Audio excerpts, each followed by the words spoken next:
Prime Minister reveals development plans for Hanover, new members of National Housing Trust Board named, and primary school champs launched. I'm Simone Wolf with Jamaica House Weekly.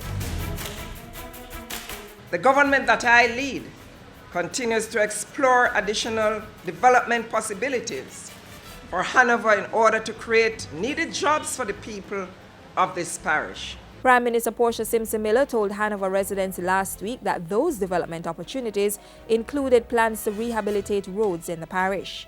The National Works Agency has advised me that plans are in place for some major road improvement work to be done in the Riley Bridge to Dias and Green Island to Santoy areas of the parish this year. The contract is to be signed in the first week of May. In the meantime, Mrs. Simpson-Miller said there was also renewed interest in transforming empty factory spaces at Horton Court and Sandy Bay in the parish. Like the Riu and Grand Palladium hotels, the Prime Minister also disclosed that additional interests have been made to add to the parish's tourism offerings. Mrs. Simpson-Miller was in Hanover for the opening and naming ceremony of the Hanover Cooperative Credit Union building. The complex was renamed the Enid Gonzalez Building in honor of the credit union's founder. The sport portfolio in the office of the Prime Minister got some attention last week.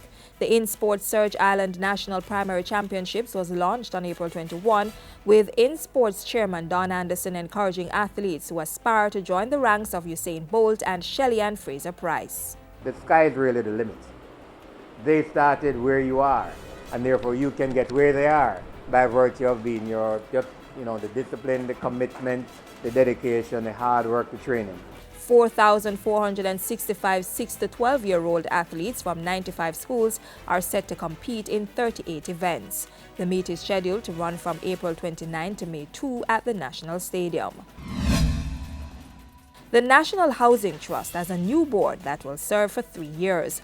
Their assignment took effect on April 3, 2015.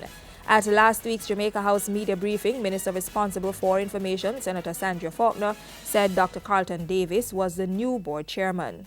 The Honorable Daisy Coke, OJ, she will be the deputy chair. Mrs. Scarlett Gillings, Senator Lambert Brown, Mr. Robert Boudin, Mr. Percival Latouche, Mrs. Jacqueline Lynn Stewart, Mrs. Lisa Harrison, Mr. Granville Valentine, Sergeant Raymond Wilson, Pastor Michael Harvey, Mr. Clayton Hall, Mrs. Sonia Hyman, and Mr. Martin Miller, who is the ex officio member. 3 other members are expected to be named shortly. Senator Faulkner also revealed that there had been a retroactive implementation of the Special Selection Housing Benefit at Longville Park Phase 3 in Clarendon. The order facilitates the allocation of 70 housing solutions to NHT contributors in specialized areas. 20 solutions to young professionals born between 1975 and 1981.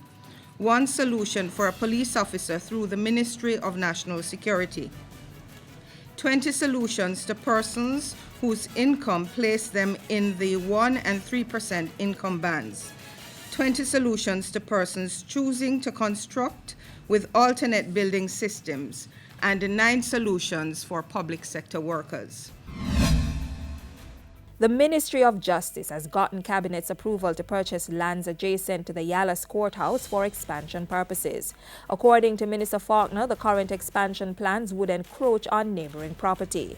A surveyor's identification report revealed encroachment of about 171 square meters on the adjacent properties for work proposed by the Ministry of Justice as part of its improvement work to the physical infrastructure at the Yallas RM Court. The proposed work cannot be approved by the St. Thomas Parish Council until the encroachment is resolved. And the Prime Minister took some time to meet with visitors to Jamaica House. She recently welcomed Chow Cheng-yu, the special envoy of China to Jamaica. Mrs. Simpson-Miller also met with international consultant and former Caribbean diplomat Sir Ronald Saunders. And that's it for Jamaica House Weekly. Join us next time for the latest stories coming out of the office of the Prime Minister.